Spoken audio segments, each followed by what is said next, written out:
Indian spin bowler Ashwin மேற்கிந்திய தீவுகளுக்கு எதிராக டெஸ்ட் போட்டி நடந்துட்டு இருக்குதுல, அதுல அடுத்தடுத்த விக்கெட் வேட்டை அப்படியே தகன்னு விக்கெட் எடுத்து புதிய சாதனை ஒன்று படைச்சிருக்கிறாரு. அனில் கும்ப்ளே, பி சந்திரசேகர் இவங்க படைச்ச சாதனை எல்லாமே இவர் இப்ப தற்போது சமன் செஞ்சிருக்கிறார் அப்படின்றது ரொம்ப சந்தோஷத்திற்குரிய ஒரு விஷயம். ஃபர்ஸ்ட் டெஸ்ட் போட்டியில 7 விக்கெட் சாச்ச அஸ்வின் ரெண்டாவது டெஸ்ட் போட்டியில முதல் இன்னிங்ஸ்ல 5 விக்கெட்டுகளை காலி செஞ்சு அப்படியே பட்டாஸ் கிளப்பிட்டார். இது மூலமா சந்திரசேகர், கும்ப்ளே இவங்களுடைய அந்த சாதனையை இவர் முறியடிச்சிருக்கிறாரு அப்படின்றது விஷயம். இதுல இன்னொரு ஒத்துமை என்னன்னா, கும்ப்ளே, சந்திரசேகர், அஸ்வின் 3 பேருமே ஸ்பின் பவுலர்ஸ் அப்படின்றது ஒரு ஆச்சரியத்துக்குரிய இல்ல ஒரு ஒற்றுமையான ஒரு விஷயமும் கூட. அது மட்டும் இல்லாம அஸ்வின் ஜமைக்கால 5 விக்கெட் எடுத்திருக்கிறதுன்றது 4வது சிறந்த பந்து வீச்சாவும் அமைஞ்சிருக்குதாமா. வழக்கமாவே அந்த கிரவுண்ட்ல ஃபாஸ்ட் பவுலர்ஸ் தான் அதிகம் செலுத்துவாங்க. ஆனா இதுல அஸ்வின் புகுது விளையாடி இருக்கிறார் அப்படின்ற போது இட்ஸ் a very big பெருமை டு இந்தியன்ஸ். அஸ்வின் இதுவரைக்கும் விளையாடி இருக்கிற 34 டெஸ்ட் போட்டிங்கல்ல 188 விக்கெட்டை வீழ்த்திருக்கிறார் அப்படின்றது குறிப்பிடத்தக்க ஒரு விஷயம். ஸ்ரீலங்காவை எதிர்த்து டெஸ்ட் போட்டி விளையாண்டு இருக்குது ஆஸ்திரேலியா. ஓகிப் மற்றும் நெவில் ஜோடி உலக சாதனை படைச்சிருக்காங்க அப்படின்றது ரொம்ப சந்தோஷமான ஒரு விஷயம்.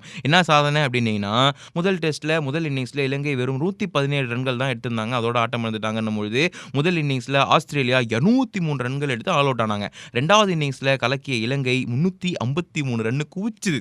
268 ரன்களை வெற்றி இலக்கா கொண்டு ஆடி வந்த ஆஸ்திரேலியா ரங்காஹீரத்தோட சுழல் ஸ்பின் மூழ்கடிக்க தொடங்குச்சு அப்படின்னும் பொழுது அந்த அணி 56.1 ஓவர்ல 8 விக்கெட் இழப்புக்கு 157 ரன்கள் எடுத்து தோல்வியின் விளிம்புல தத்தளித்துட்டு இருந்ததா. லாஸ்ட் டே அப்படின்றதுனால டிரா பண்றதுக்காக ரொம்பவும் மெனக்கெட்டு இருக்காங்க. அந்த நிலையில 178 பால்ஸ் ஃபேஸ் பண்ணி வெறும் 4 ரன் எடுத்திருக்கிறாங்க இந்த ஜோடி. அப்படி இருந்துமே 115 பால்களை சந்திச்சு 9 ரன்கள் எடுத்திருந்த நெவில் 85.5வது ஓவர்ல அவுட் ஆனோடனே இந்த பார்ட்னர்ஷிப் முடிவுக்கு வந்திருக்குது. 29.4 ஓவர்கள் இணைஞ்சு ஆடி இருக்காங்க. ஆனால் ரன் ரேட்டு 0.13 மட்டும்தான். 100 பந்துகள் அல்லது அதற்கு மேற்பட்ட பந்துகளை சந்திச்சு ஒரு ஜோடி எடுத்த குறைந்த ரன் இதுதான் அப்படின்ட்டு ஒரு சாதனையை படைச்சிருக்காங்க. இதுக்கு முன்னாடி 2015ஆம் ஆண்டுல தென்னாப்பிரிக்காவோட டிவிலியர்ஸ் மற்றும் ஹசின் ஆம்லா ஜோடி சேர்ந்து இந்தியாவுக்கு எதிரான போட்டியில 253 பால்களை ஃபேஸ் பண்ணி வெறும் 27 ரன் எடுத்ததே இதுக்கு முன்னாடி இருந்த ஆமை வேக ரன் குவிப்பு சாதனையாக இருந்தது. ஓகே, இப்போ நீங்க என்ன பண்றீங்க?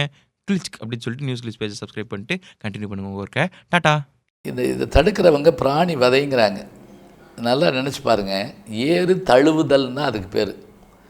இப்போ இரு நாட்டு தலைவர்களும் தழுவி கொண்டார்கள் அப்படின்னா ஒருத்தன் கொல்ல போகிறான்னு அர்த்தம் இல்லை.